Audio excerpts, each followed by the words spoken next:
The music stops. That means it is time to begin. And I warned you, I was a little spicy when I recorded this last night.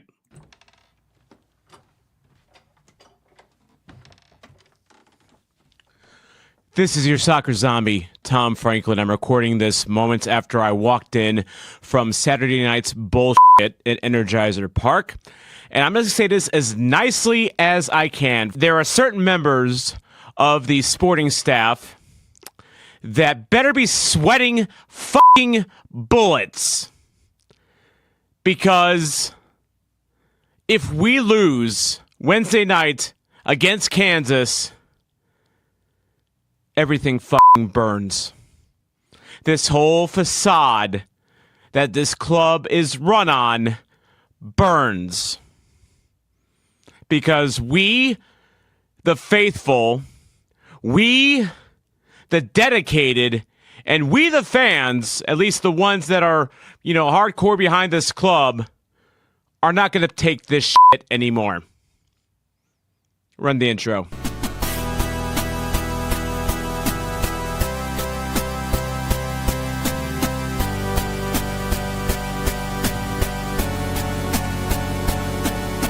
And of course, thank you to Pat Connolly Tavern, located at the corner of Oakland and Tam in beautiful Dogtown, a St. Louis institution since 1942. And it's a great place to catch some live music, as they have live Irish music a couple times a week. You can check out their Facebook page at Pat Connolly Tavern for updates on their music schedule. But it's also a great place to catch the game, whether you're a St. Louis City fan, a soccer fan, a St. Louis Battlehawks fan, caw, or what have you. It's just a great place to hang out, even if you just had a long day at the zoo or Forest Park. It's a great place to grab a bite to eat. Pat Connolly Tavern. Could have been smoother. Or Pat Connolly Tavern is a great place to go when your club of choice just completely craps the bed. Yeah. By the way, what do you think of these picture frames, by the way? They gave these away last night. I like them because, you know what? They're made of a rubbery material. So, like, when Josh Yarrow decides to pull a, Josh Yarrow, I could chuck it across the room and it'll probably be fine. In fact, it'll probably bounce back and hit me in the face because it's very, just very rubbery. So. Yeah, I like these though. I do like these. That was a bright point last night. Besides the fact that I get to hang out with my friends again. That's another thing too. A lot's been made about that. Energizer Park's my happy place. It's your happy place a lot, and So it's still it's still a place I would rather be than not be. It's just that the team that I watch and enjoy is frustrating me lately.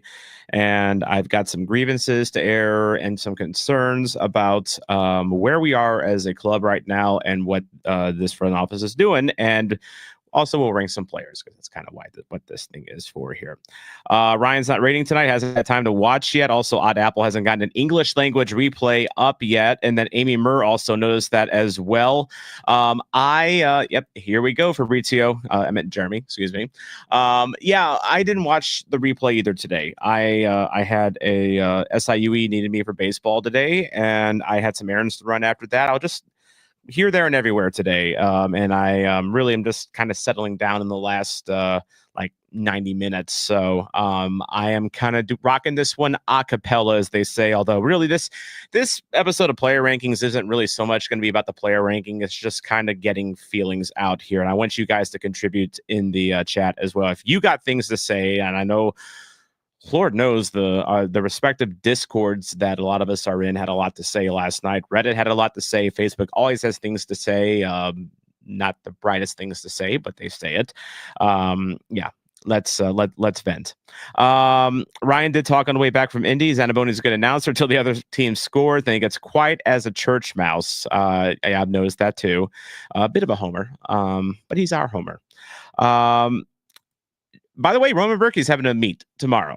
It's going to be at City Pavilion from 2 until 3. And you bet your ass I'm going to be there because I've not met the man himself. I've made a chant for him, but I haven't met him yet. And I also got A couple of jerseys I like for him to sign as well. But just more importantly, just thank him for everything that he's done. And yeah, I'm going to be there for that. It's going to be 2 to 3 tomorrow afternoon at City Pavilion. I'll have to play hooky from work, but it's fine. Tobias, looking forward to thoughts. Yep, we're going to get there. Extra hot sauce. Soccer Zombie, it's Super Ravioli with the ravioli hat in the support section. Good to see you. Checking in from Portland, that guy. Never too late to give you the Hearts your full support. Well, I've been claimed by Indy 11 already. The Brickyard Battalion kind of adopted me. I also am partial to Union Omaha, even though we just played them. I mean, that's a long-standing relationship, but love me some Hearts. Love me some Hearts. Daniel saying Olaf out, Lutz out, have some signs of the match. Aaron wants to be back in this happy place, but he wants to be happy in this happy place, as do I. Olaf with some 3D chess here, getting suspended for SKC. I mean, if we lose against Kansas on Wednesday, it can't blame Olaf for that because he's playing 3D chess and just sitting that one out. I wish I could say that I was 100% sarcastic with that comment, but maybe like 90%. Jeremy's going to be busy at work. Shucks. Today kicked his Super Peanuts butt today, so this was a nice notification. Yep. All right, so let's go ahead and get to our rankings page, and you're going to notice one change right off the bat here. I'm doing a little bit of an experiment here. So, first things first, let me get back into the proper spot here. And that's just as simple as... Don't know how I got this way here. All right, we'll roll with it. I'll be kind of off-centered tonight because I feel kind of off-centered. But yeah, I have a new category today. Of course, we rate players based on usually 5 different categories: smash, good, meh, bad, and trash. But I added one category this week. You're probably going to guess what player is going to go there. We'll get to that pretty quickly here, as you can see in the row of players that I have lined up for you. Will this be a permanent fixture? I hope not. But I'm also experimenting to see how many more rows I can fit without your eyes being like squinting, at everything. So hopefully on your screens, the 6 rows is okay for you. Let me know if for some reason it's too small. Then in the future videos, I'll go back to 5. All right. So first things first, Ben Lunt. For the first time since he's taken over, he did not cover himself in glory Saturday night. Someone on, I think it was a Chat City Tactics Discord, said that when Dreyer scored the second goal, which ended up being the game-winning goal, Lunt was an apparition on that. And honestly, when you're as big as Ben Lunt is, how do you allow a striker to score a near post goal like that? I mean, fantastic shot, don't get me wrong. Dreyer does have special sauce, but not great by him. I thought that in the moment, I thought Lunt could have done better on the first goal, but honestly, there was I had an issue with someone else on that more so than Ben Lunt. His passing for me, Lunt's passing Saturday rather, was kind of noticeable for me because it wasn't great from him. I thought he was improving on his distribution. It just looked very pedestrian. So Aaron Ned thinks that Lunt was just kind of meh on Saturday night. What do you guys think about Ben Lunt? Because I have a thought on Ben Lunt, but I want to hear your thoughts on this. Daniel pointing out that 98.1 after the match didn't mention the Wednesday match. They went straight to the Saturday match versus Minnesota.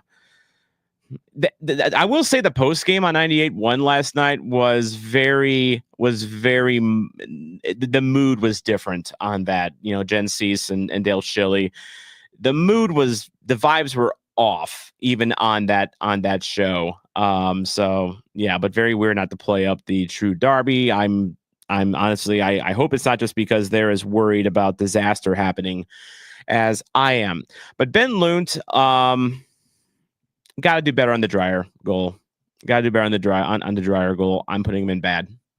First time, but otherwise, I mean, he didn't do. There was nothing else that jumps out to me when I think about Ben Lunt's performance that really jumps out as like a salvageable performance from him. He made one good diving save early on, but I don't know. It was not a great night at the office. But I mean, Jeremy does point that out. He did make the one good save.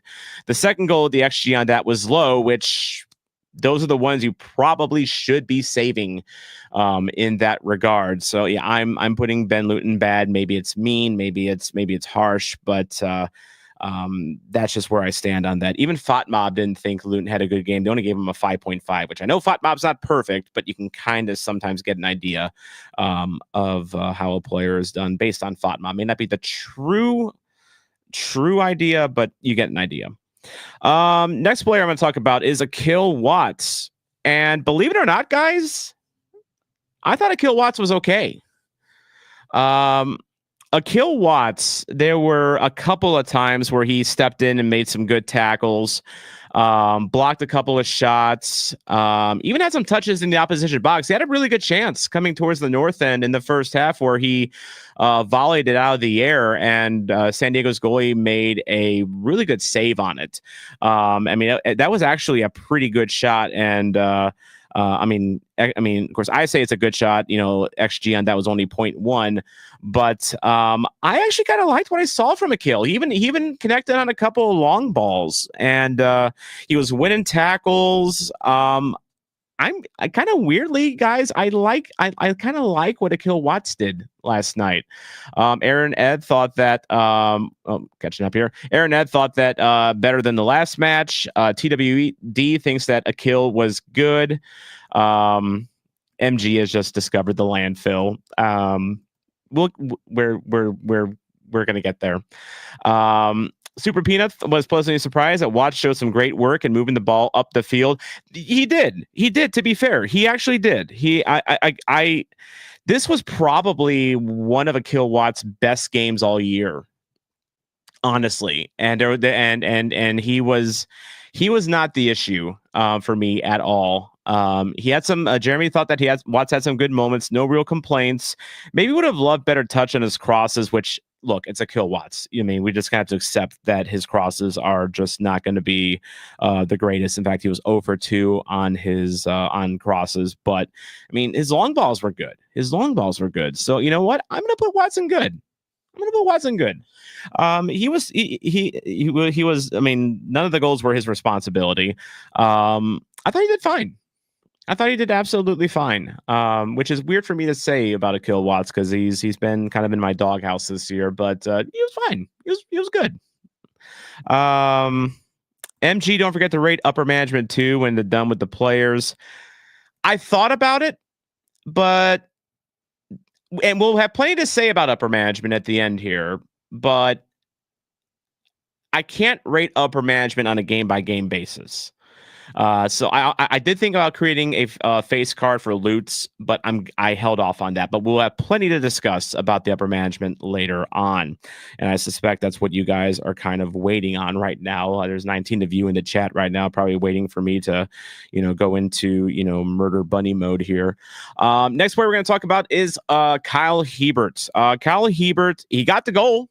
He's our goal scorer. Kyle Hiebert is one of our leading goal scorers this year, which is, good for him, but bad for, just about everything else about this club right now when Kyle Hiebert is bagging goals for you and he's, the one that is trying to bail your team out late. I mean, you can't fault the effort from Kyle, though. I mean, He was there where he needed to be. Another one where I was not upset with him at all. And the only thing I will say, though, is that I noticed this, and Michael from Chat City Tactics noticed this, is that the moment that Watts got the ball on his feet, he and a certain other player, San Diego, were like vultures trying to run and try to press him. The word is out that Kyle Hiebert can make a meal out of a ball at his feet. That's just kind of the unfortunate thing about him. Even still, though, he didn't do anything egregious to me.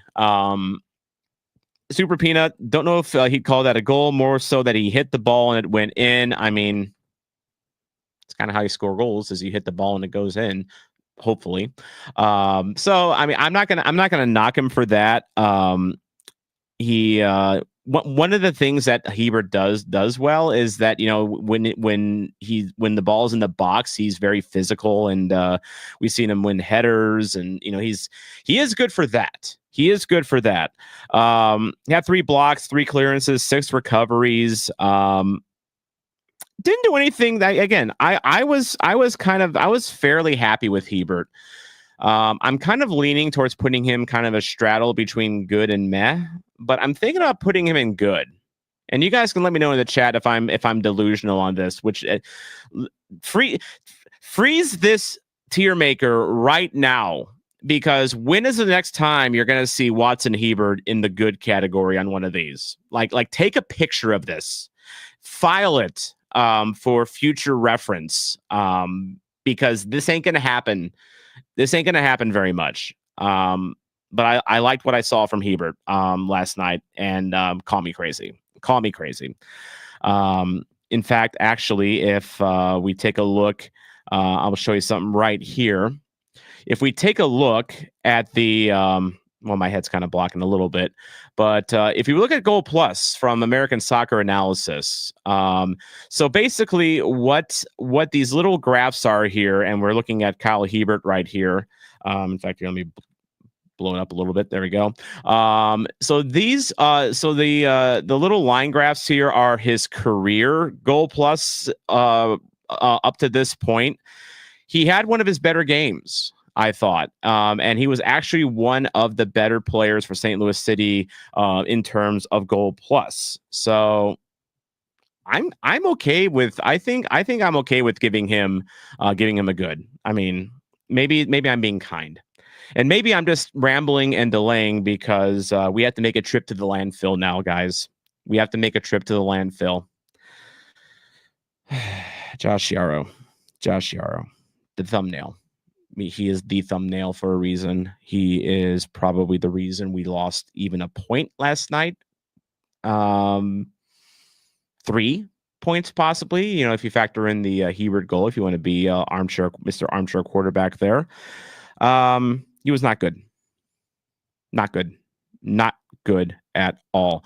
This was the second game in a row that he was tasked with playing the central defender role and freeing up Timo Baumgartel to play on one of the sides. This time Timo played to Yaro's left because Timo does have a left foot, and Hiebert does not. And I get the idea to free up Timo, to have him, you know, go up the field with possession and try to distribute a little bit more, because that's one of his strengths. But I'm going to show you something here. So before we get to the actual rating, this is a graph from Chat City Tactics. I'm going to take my head out of there. There we go. You don't have to be an analytics expert to take a look at all the red and take a look at where these lines are going to tell you that Josh Yaro is not a good player. And I say that as someone that has given him man of the match twice this year, which I think is more of an indictment on the rest of the team than anything else. But the analytics, you know, they don't blatantly lie. This is bad. And this isn't just from his last night. This is his entire career up until this point. He showed flashes in 2024, and then this year he's just not been good. He has not been good. And I don't know how else I can say that, really, without just the pictures, showing it to you. First goal that San Diego scored, Yaro gets just absolutely torched on. So he takes a weird path to the goal scorer, where instead of trying to get in between the eventual goal scorer and the goal, he decides to run around and, kind of ride his left hip a little bit.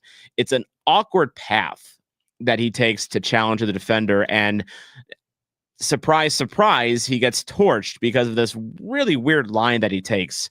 And San Diego gets a goal, right then and there, because Yaro is playing catch up the whole time. And then the second goal,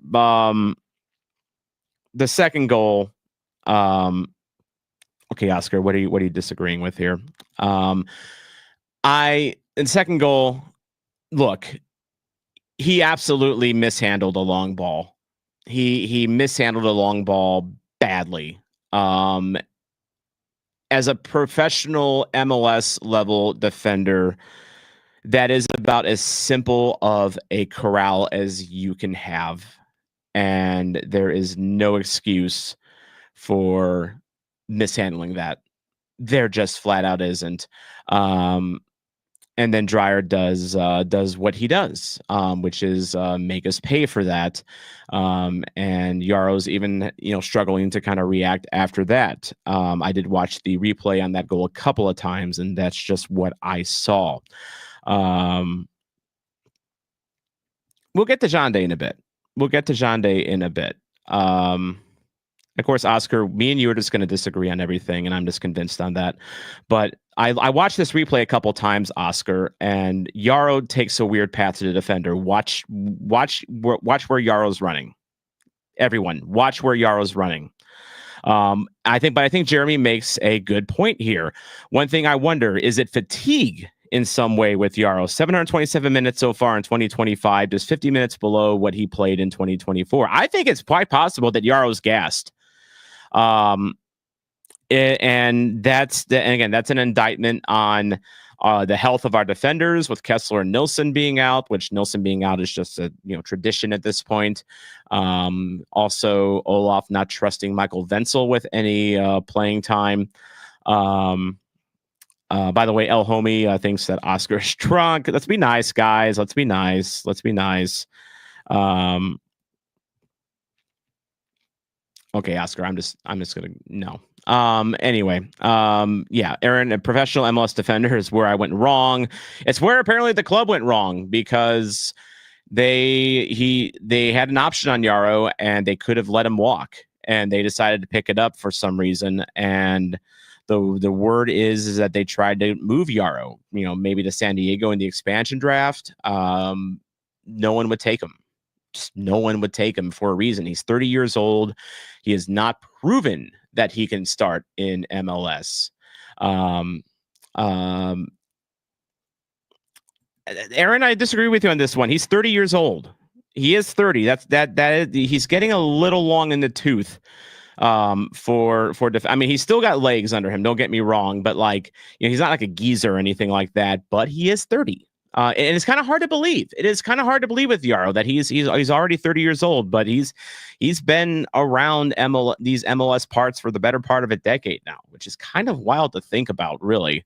But I do agree with you, Aaron, on the fact that Yaro suffers from mental lapses, and we've seen it a couple times this year. And yeah, Aaron, I'm going to be 40 in a month, so who am I to talk, right? But yeah, look. Bottom line, Yaro cost us points last night directly, and he goes in the landfill. MG says back clearance from Hebert, garbage pass from Ben to Hebert before that, but yes, Jande lost the ball. All that correct, but the biggest thing is Yaro loses the ball or giveaway as the last defender. And remember, talking about mental lapses, remember, Denny Bouanga gets the game-tying goal at LAFC because Yaro does not take a tactical foul on him. That is a Denny Bouanga is on the Mount Rushmore of most dangerous players in MLS. Yaro doesn't even have a yellow at that point. Take the guy out. But we're not talking about that game. We're talking about this game. Yaro, nice guy, great in the community, wonderful human being. He should be playing for Tampa Bay Rowdies right now, or someone of that ilk. Yeah, he looks uncertain, plays scared to take it. Yeah, I see what you mean there. So yeah, Yaro, landfill. He might be. I don't know if anyone else is going to go in the landfill for this one, honestly, but yeah, I can't ignore that. I can't ignore that. And we're going to talk about Jande here in a bit, because what's he doing playing as a six?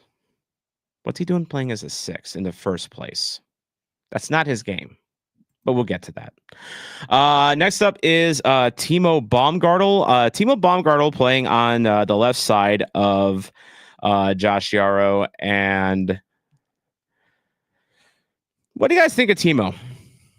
What do you guys think of Timo? I didn't see. He didn't wow me. Put it that way. He didn't wow me at the game. I don't recall him really making a ton of big plays on defense. I mean, FotMob does credit him with 3 interceptions, 3 recoveries, a couple clearances, but nothing Timo did really stood out to me. And I'm having a hard time even thinking of anything that jumps out to me with Timo. FotMob gave him a 6.3. MG thinks that Timo was bad or meh. Timo, one thing I've noticed with Timo is that he's,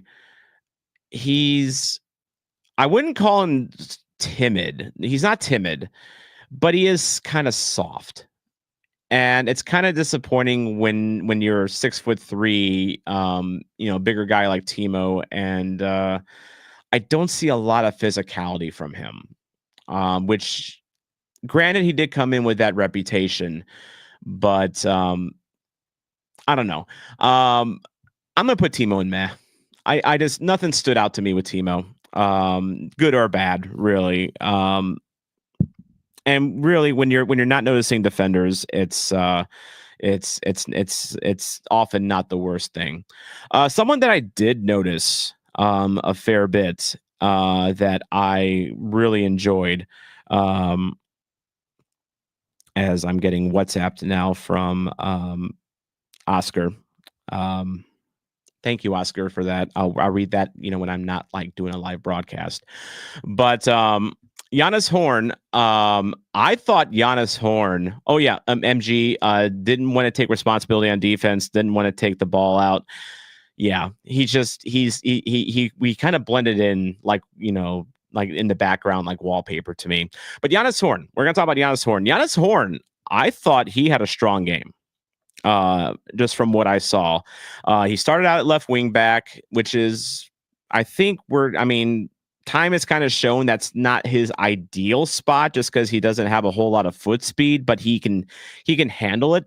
And one of the reasons he can handle it is because he's a good passer of the ball, and he is also good at long balls and crossing. He was 2 of 4 last night on long balls, 1 of 3 on crossing.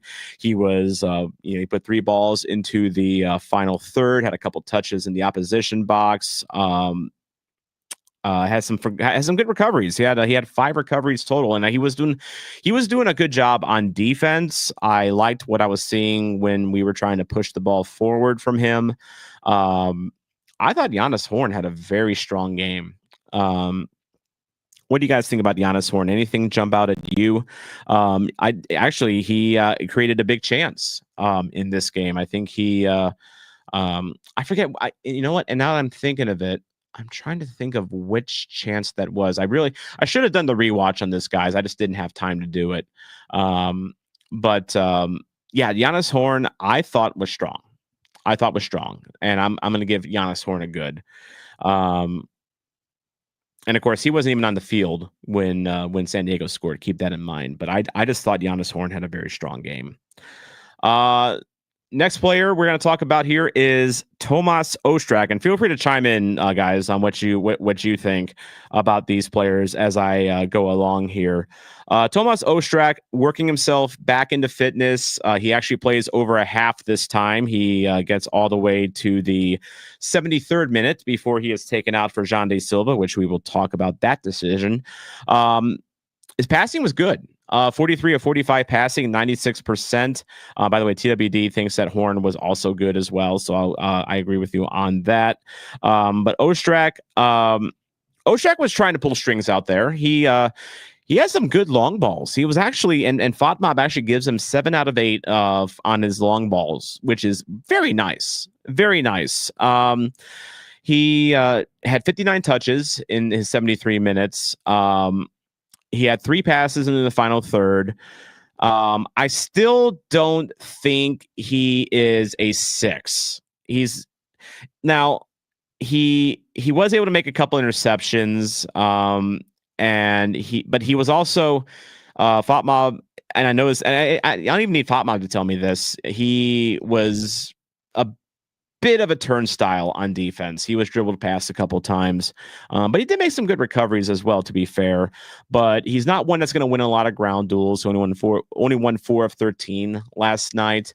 I get we're hurt, and where we have limited numbers, and Olaf just cannot stand the ground that Jay Gerwood Reich walks on for some reason. Maybe just that he's not good. But Ostrak I thought was strong. And Oscar, I will agree with you on this. The team suffered when Ostrak left the field. Jeremy thought that Ostrak would be a solid good if not for fitness. He thinks Meg good for him. TWD thinks that Ostrak was good. And you're right, MG. He can't win any 50-50 balls. He tries, but he cannot be by himself as a 6. He just can't. I know that's kind of what they're asking of him right now, but he is a 10 being trapped, currently being forced to play a 6 right now. But that being said, I'm going to put Ostrak, and I'm with you, Jeremy, on this. I'm kind of straddling Ostrak at this point, but I'm going to lean towards good for Ostrak. Maybe I'm being kind, but Oscar was right. The team suffers when Ostrak leaves the field, and And part of it is because of who replaced him and what coach asked of who replaced him. And we'll get to that in a bit. But this is like the biggest tease for the Xande Silva portion ever. But Ostrak, I thought was good. I thought he was very good. Someone that I did not think had a great game was Conrad Vollum, his partner in the midfield. And there were times when I was watching from the north end Saturday where I forgot Conrad Vollum was playing. And again, I think this is more of a problem of just the role that our central mids tend to play in this scheme, where they just don't get noticed. But the thing is, Conrad Vollum is someone that, like, up until this point, like, he always jumps out to me one way or another. Like, and I just didn't see a whole lot from Vollum on Saturday. His passing was good, 38 of 43. He played the whole game, only had 57 touches. He just didn't seem. Yeah, he kind of disappeared in the match. Yeah, he kind of faded into the background, which is kind of surprising. Jeremy actually, and Jeremy brings up a good point here. Olaf said post game that the plan all along has been to play Vollum centrally. When I saw Vollum come on and play centrally in the Omaha match, I was actually very encouraged by what I saw. And I thought that Vollum is someone that, like we talk about how Ostrak doesn't have the defensive chops to play a 6 full time. Vollum is someone that I think could do it. It's just that I didn't really see much from him on either side. Really, I mean, there was nothing bad that he did. There was nothing good that he did. Musa Seka thinks I'm being way too nice. And then when the nicest man in St. Louis City content creation says no player should be in good, look, the 4 players that are up here, Mo, had no effect on the goals that San Diego scored. And 3 of them are defenders. up until the San Diego goals, we were doing fine there. So I defend that. Jeremy doesn't think Volum's a 6, but definitely sees Volum as an 8 or 10. He's then he's another Ostrak, because Ostrak's another 8 or 10, but we're playing them as a 6, which again, as I said during the Union Omaha player rankings, I'm saying now, Olaf is forcing these players to play out of position. He is not adapting to the players. Not adapting to the players at all. TWD likes Volum better at left wing back or at 10. After last night, I can't really argue with that. I thought Volum had a very meh game because he just disappeared. Almost kind of straddle him on this, line between meh and bad. But yeah, as Oscar says, Volum's best games or minutes are when playing on the right wing. Because that's what he is. He is a natural winger. Which, if Olaf is coming out and saying a naturally talented winger is better centrally, then what are you seeing, Olaf? What are you seeing, Olaf? What are you seeing, man? Is this what you saw when you told the team officials to expose Jose Kojima in the supplemental draft or an expansion draft, only for him to get taken away and he'd be kind of nice to have around right about now? Anyway, yes, I had to bring that up because Kojima would be nice to have, not just for now, but just, if we're going to have to blow this whole thing up in the end and in the off season, Kojima would be a good building block to have around, but we can't have that because we had to protect Rasmus Holm. Anyway, and Aaron said that we never would have exposed him if we knew Indy wanted out, which, I mean, we got $1 million in GAM for Indy. So that's not the worst thing in the world. But even then I said keeping Indy over Kojima was roster malfeasance. Jeremy, not to get into the weeds, the subs changed the game. San Diego had 8 shots in the 10 minutes after the subs is where they got the goals. L's really on Olaf, but we're going to get there. We are going to get there. I assure you on that. Seti Toy Shirt. Seti Toy Shirt is one I am conflicted on because his inability to finish is starting to become shocking at this point.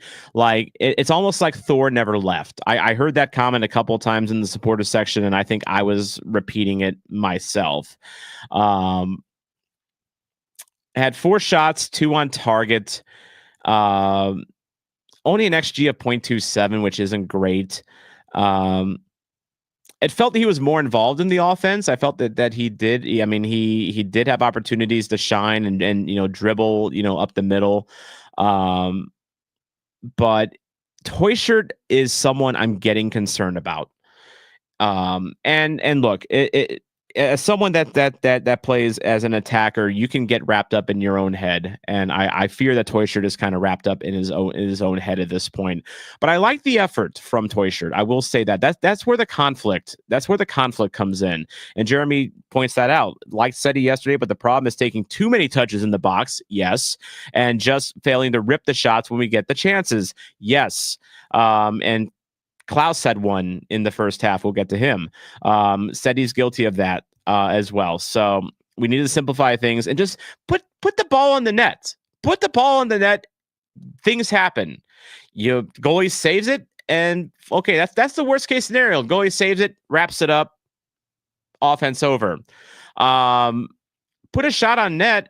Maybe the goalie just leaves a rebound. Maybe the goalie swats it away. You get a corner kick.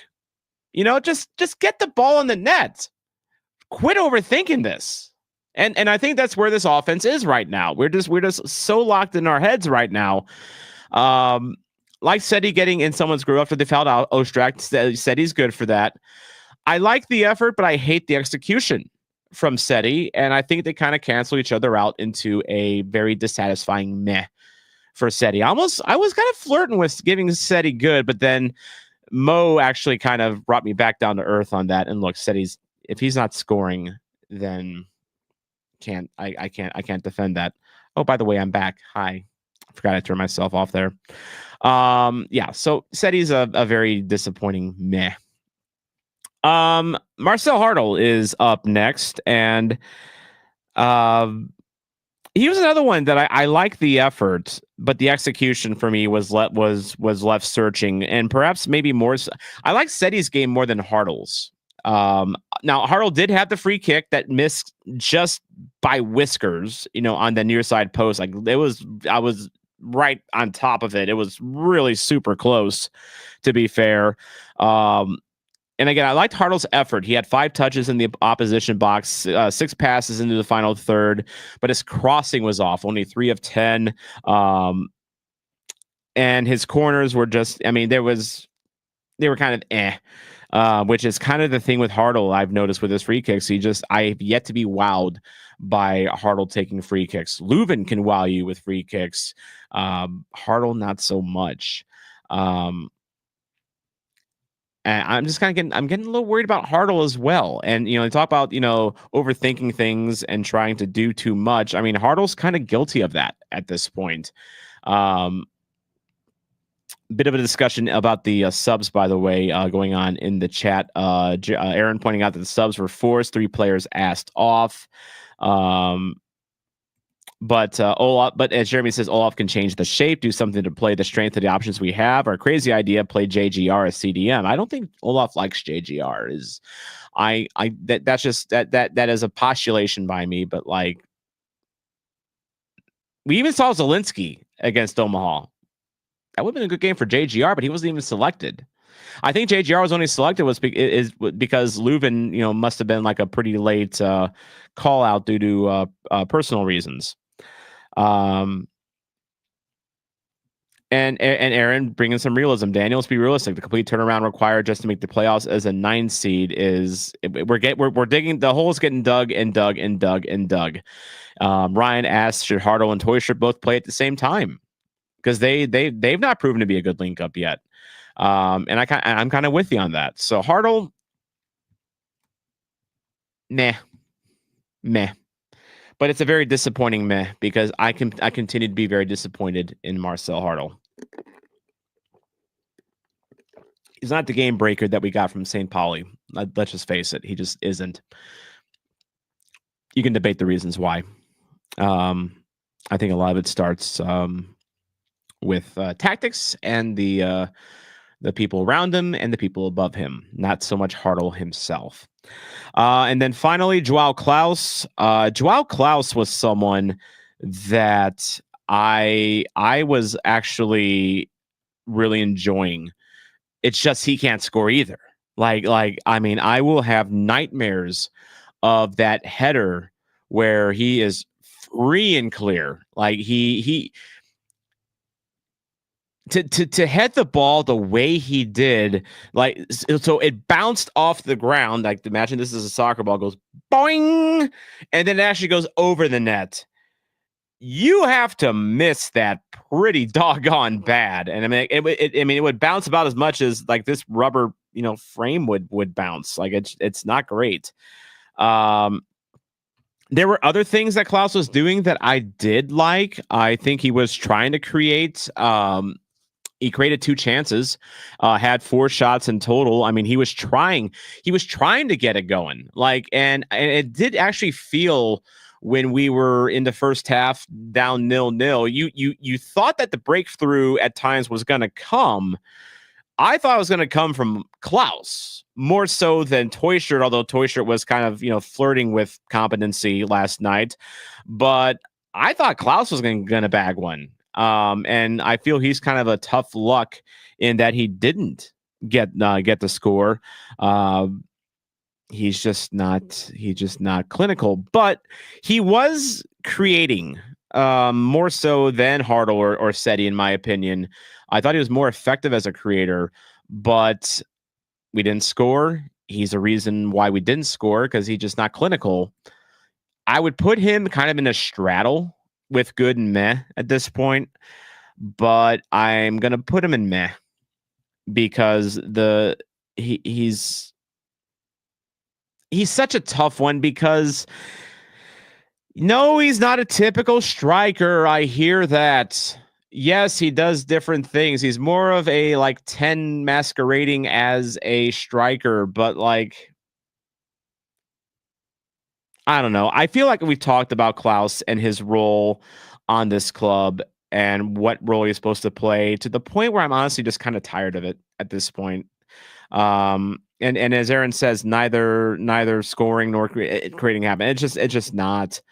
But I mean, Klaus has shown flashes like of the three German bros that are right here. Like Klaus had the best game of the three, but I can't rate any higher than meh. It's just the way it is. Subs time. So now, someone that I was very happy to see, and I'm kind of curious how he looks once he gets up to speed. And by the way, TWD agrees that Klaus was the best of the three, and I agree. Jay Reed. Jay Reed made his return on May 10th. I know they were kind of talking about June for him when he went down. So a little ahead of schedule. The problem with Jay Reed was, and I can't really give him any. In fact, I'm just going to go ahead and put him in meh right now because you don't have a whole lot of, to grade him on. But I was kind of watching him a little bit from the north end because his back was to the north end in the second half. His positioning kind of scares me a little bit. And I think part of it is just due to the fact that this is his first game back. He's just getting fit, and he too is kind of playing catch up on Olaf's system. But it did feel like at times that Timo had to kind of cover Reed a little bit when playing defense, and the right side attack for San Diego, I think, opened up a little bit when Horn was taken out and Reed was put on. Reed has never been a great defender. He's definitely a faster, a more offensive minded type. But and to be fair, we did have 5 of 5 passes. I'm happy he's back as well. TWD, I'm absolutely happy he's back, and I think once he gets up to speed, he could be a difference maker because he's a fast guy. So he brings that speed element on the outside. It's just we're gonna be patient with Jay Reed. We're just gonna have to be patient with him. But early doors, he was fine. Next up is Simon Betcher. Simon Betcher, I'm going to go back to a screen that I had pulled up here. Let me get back to it. Right here. So, goals plus. Simon Betcher, and I'll even go ahead and zoom in for you here. Simon Betcher had one of his worst games in terms of goal plus. He was not great. I mean, of course, he barely finished above Josh Yarrow, who had an absolute mare.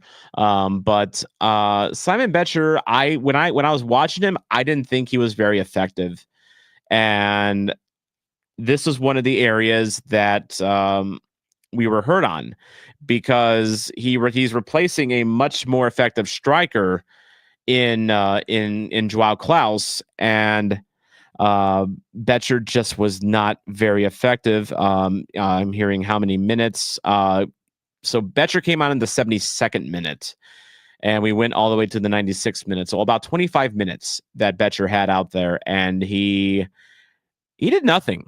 He did nothing for me. That he just wasn't great. And I speak as someone that has defended Betcher on this channel. I like Simon Betcher. I like what he's capable of, but all too many times this year, we have seen just little to nothing out of Betcher when he's out there on the field. And I've defended him in this role where he comes on as a late replacement for Klaus to stir it up, and, maybe poach a goal at the end. He's doing kind of neither of those things. Daniel's saying that Betcher was a cheap signing, hasn't done anything all year. I mean, remember the first game, we thought Betcher was going to replace Klaus and, get rid of Klaus because Betcher is him. He is the one. I think I was probably on that train as well. But I got to call it as I see it. Betcher was not effective, and he was bad. He was part of the trio of subs that made us suffer, along with Jandé Silva. I have been waiting all episode to discuss Jandé Silva. And it's not so much a Silva thing. When Johnny Silva started against Union Omaha, he was electric as a 10. He was penetrating. He was, dribbling into the Union Omaha box. He looked dangerous. He looked absolutely dangerous. So how does Olaf Melberg reward that? By playing him as a 6 in the dying embers of a game. That's how Olaf rewards Xande's good play on Wednesday, by playing him out of position. And when I watched Silva, and yes, he was partially responsible for one of the San Diego goals. It was a bad turnover by him. I agree with that. But Xande Silva should not be there in the first place. Absolutely not. He is not a 6. He's a 10. He's a winger or a central attacker. He is not a 6. And yet Olaf puts him there. Inexplicably puts him there. When you need speed up front, when you need fresh legs up front, Xande Silva isn't going to help you on defense when San Diego is countering and applying the pressure. Xande, way out of position. And Oscar, I agree. It's just so ridiculous how he was deployed. Again, Olaf does not put his players in positions to succeed, because he will die on this fucking hill that he's on with this fucking formation.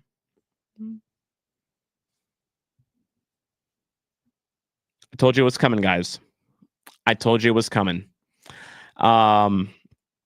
And because he is out of position, let's fucking go. And because he's out of position, hi Wyatt. Wyatt's a San Diego guy, by the way. Say hi to Wyatt, everyone. And applause. San Diego beat us fair and square, so applause. But Wyatt, we're not happy in St. Louis right now. We are not happy in St. Louis right now, and if we don't win against Kansas on Wednesday, Wyatt, things are going to burn in this town. We are not going to be I'm not saying literally burn, but like I think that's gonna absolutely break this fan base if we lose against Kansas Wednesday. That's our rivals. We're not going to take it. We are not going to take it. And Wyatt's right. I mean, San Diego FC for most of the game did not look like the San Diego FC that I saw in your home opener when we were there. Is Olaf the problem? We're going to get to Olaf. That spoiler alert, yes. Well, he's a problem. He's one of the problems. But this rabbit hole goes deeper. But shout, let it all out. Angus, I like the speed of Silva. Too bad he was placed in the wrong spot. It was really bad that he was placed in the wrong spot.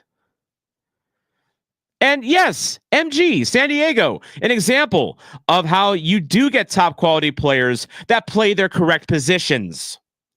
Chucky Lozano, he's been a left winger all year. Marcel Hartl has been a 10. He's been a left winger. He's been a 6. He's been an 8. He's been every fucking where except where he fucking should be and the way he should be fucking playing.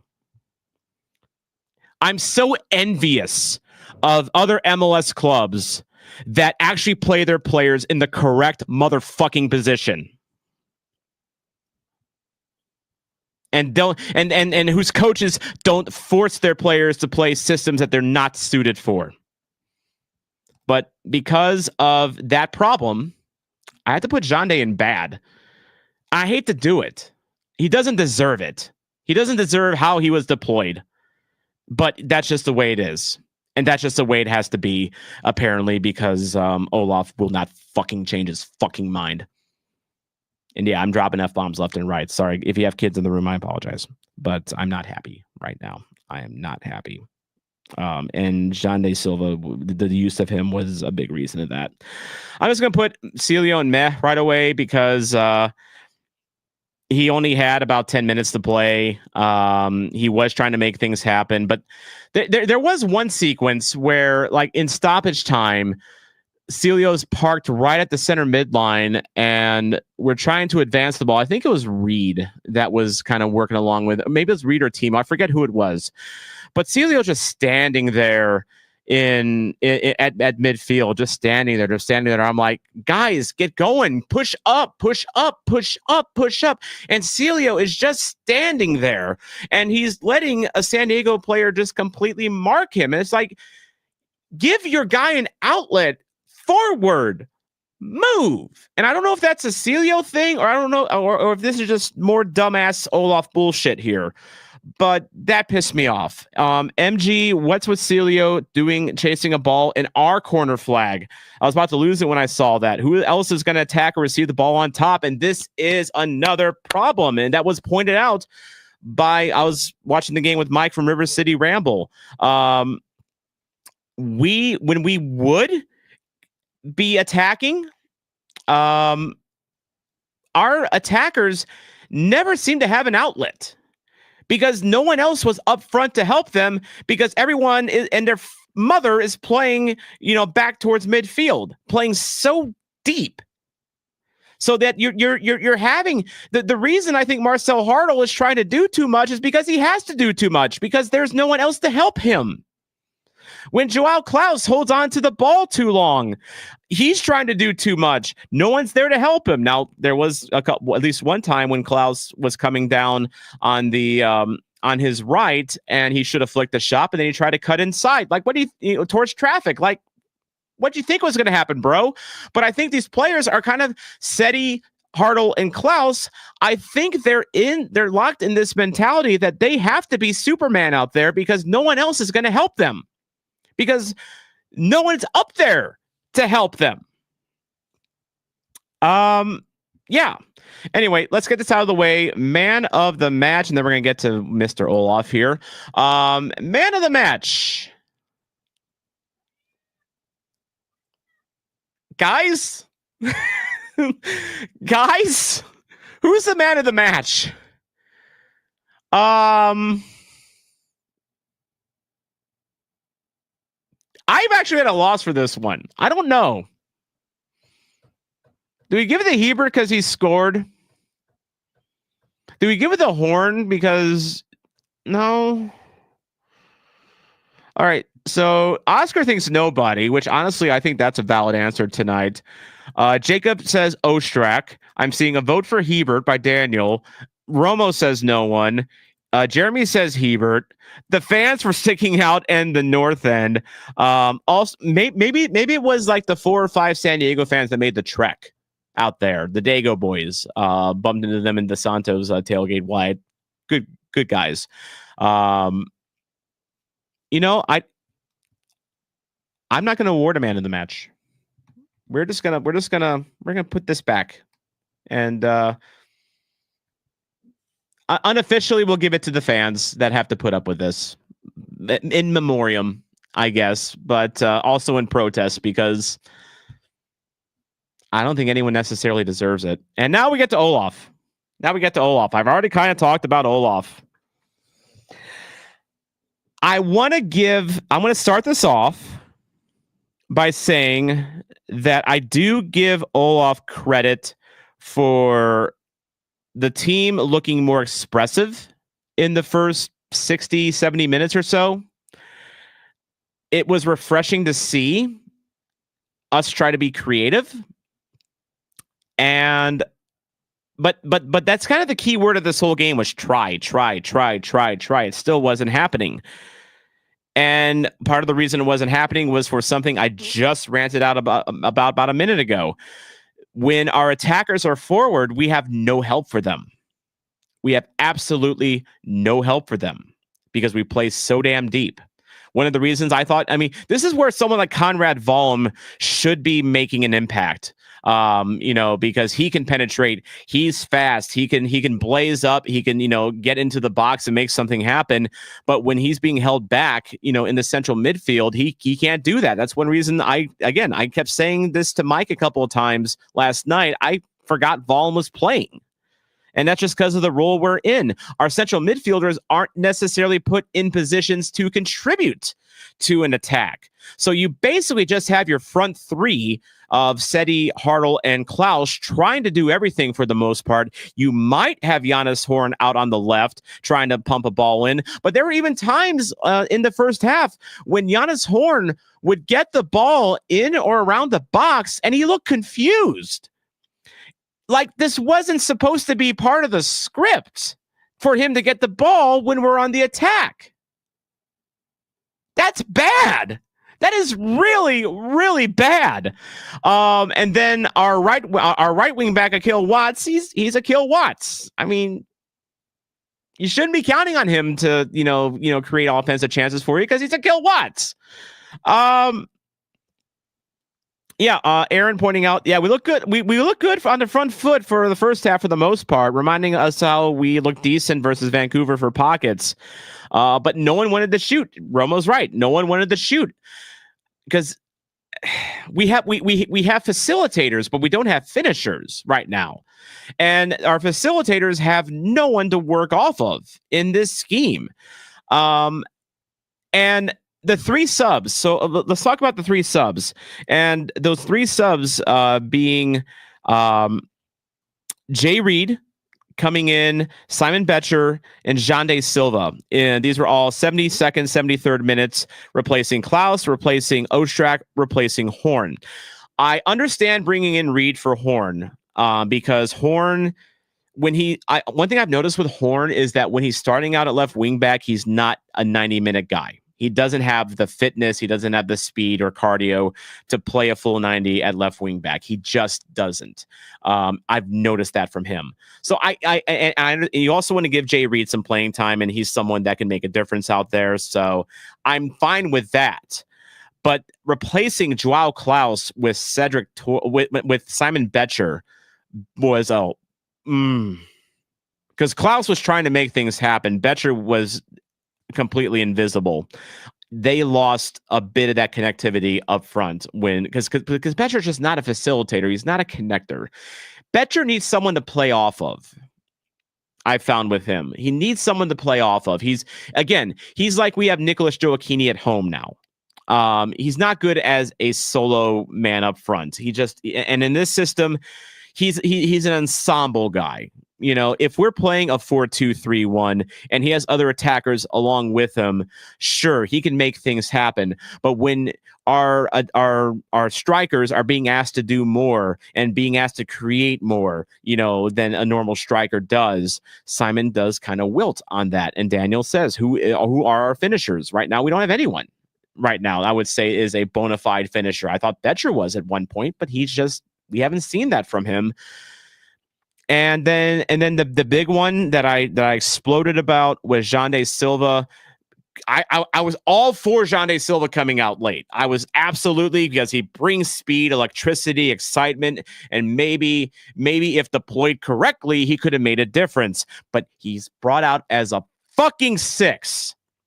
And he's not a defensive player by trade.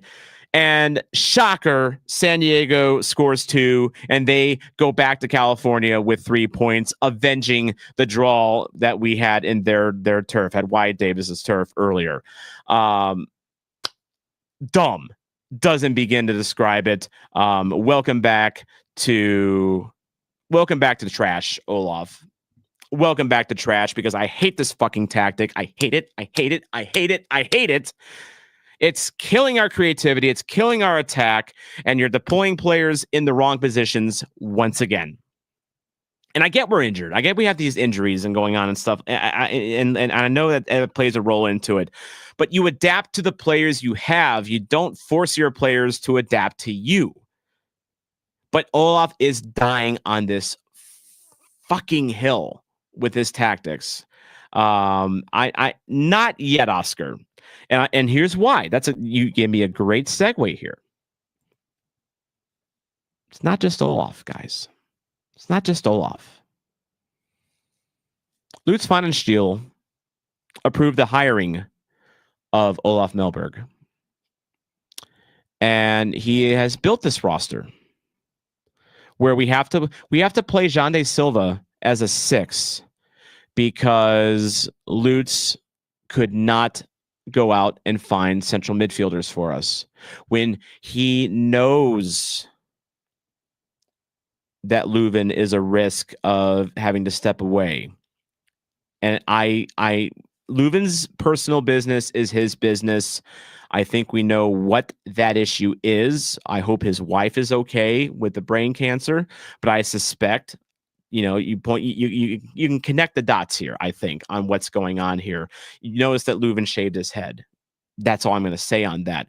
But you have to know that this is a possibility, Lutz. And so when Leuven but the thing is Leuven started with the roster this year, and Lutz still felt the need to go out and sign Alfredo Morales, who's probably not as bad as I was making him out to be. He's just at 34 years old. He is what he is. And now Morales is out because, shocker, 34-year-old midfielders with lots of tread on their tires, they tend to have blowouts. He had a blowout. Now he's going to be out for a while. We have no one in the central midfield. This was worse than, remember in 2023 when Jabulo Blom went out for a while? Well, we went out for a couple of reasons. He had COVID, and then he had a knee injury. The guy was so snake bitten with his luck here. So, but when we didn't have Blom, we had to play Indiana Vasilev as a 6, and even that was kind of mixed. This is worse than that because now we have Leuven and our plan B out. Not good. Not good at all. And this comes down to planning. Lutz built a roster for one purpose, and then he hires a coach that is a specializer in both playing with limited resources, as was discussed the other night with me and Charlie, but also as someone that has successfully fought against relegation multiple times. We don't have relegation in MLS, but maybe if you're Lutz, you're thinking, well, maybe relegation in Europe is holding on to a playoff spot in America. So tomato, right? Then no, it doesn't. But anyway, there's your rankings right here. You can look at them. Let me know if I'm too kind or too angry. But just getting back to the front office thing here, blowing myself up here. Is it more than just Lutz? Because remember, Diego Gigliani took over in his role last year. Honestly, he's been kind of here for every time that we've been in the whole time we've been in the doldrums. Diego's been here, and Diego was a subject of discussion on the Chat City Tactics Discord after last night's game. And it was kind of revealed to me, and this is something that I think is kind of scary to think about, in that I've made a lot about Olaf, I've made a lot about Lutz, but no one talks about Diego.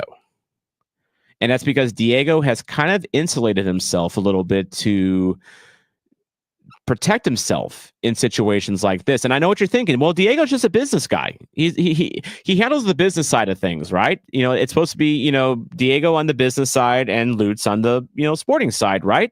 I mean, Lutz is still the sporting director, right? Well, from what I learned over the last 24 hours, Diego's also involved in sporting decisions as well, and has had to sign off or not sign off on transfers since he started.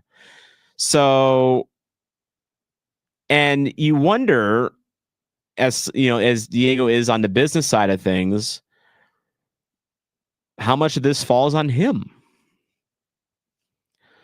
Oscar pointing out we don't have the biggest academy project in Europe, so we don't have that to. And even if we did, MLS makes it so flipping hard to play youngsters because we have to do this short-term loan bullshit.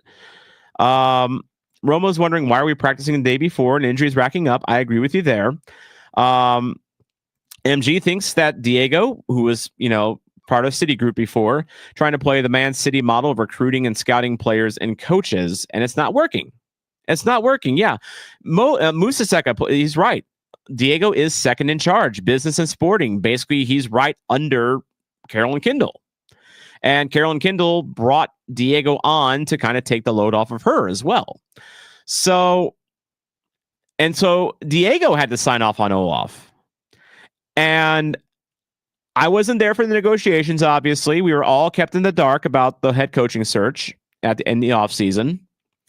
But who wants to bet that Lutz went to Diego and said, hey, I found this legendary defender who's now coaching in Sweden, and he is coaching a team that doesn't have a lot of resources and is making the most out of them.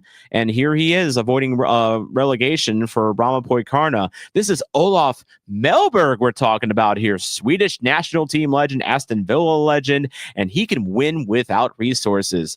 And who wants to tell me otherwise that Diego didn't just drool over that? Ooh, limited resources. Ooh, I like that.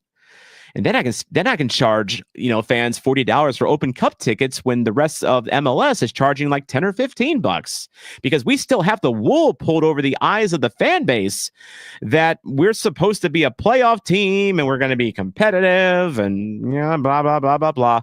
No, and as Oscar says, the Man City model needs money, and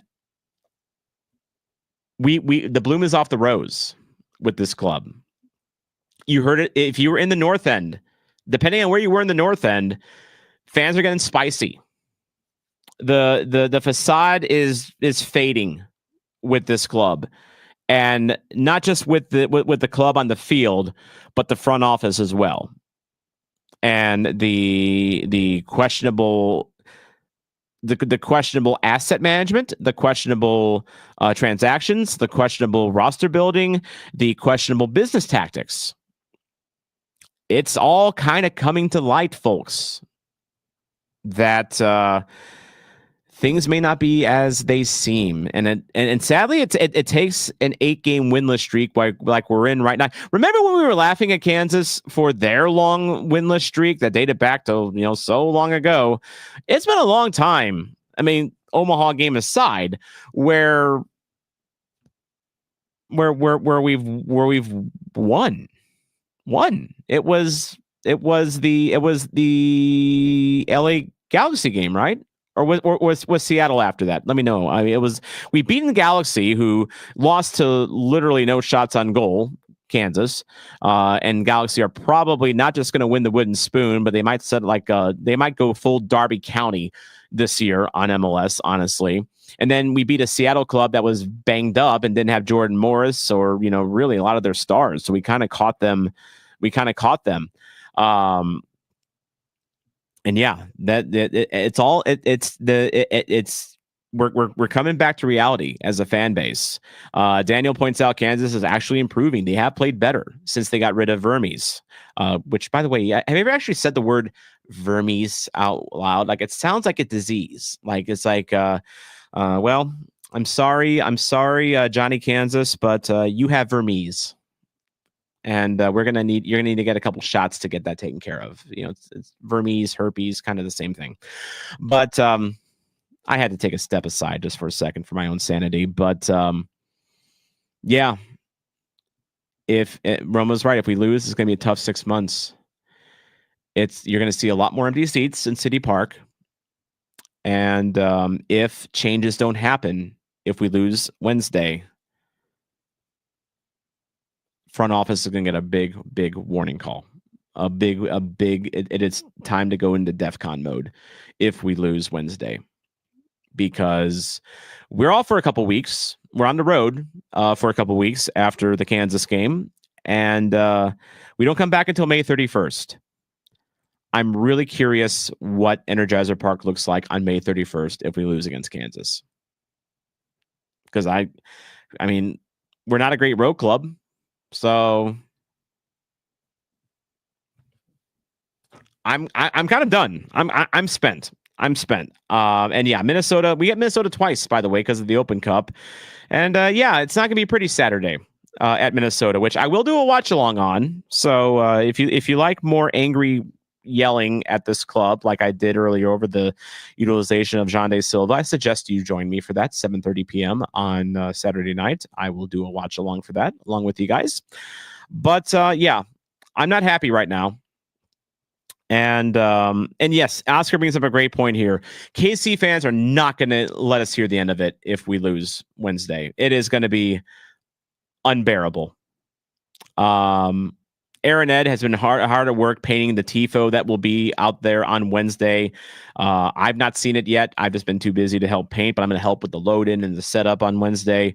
Yeah, that tifo is going to be epic. I just hope that the game is anywhere near as epic as the tifo is for everyone's sake, fans and club officials alike, because you don't like seeing people lose their jobs. These are still human beings that we're talking about here, but it's going to be pay the piper time pretty soon.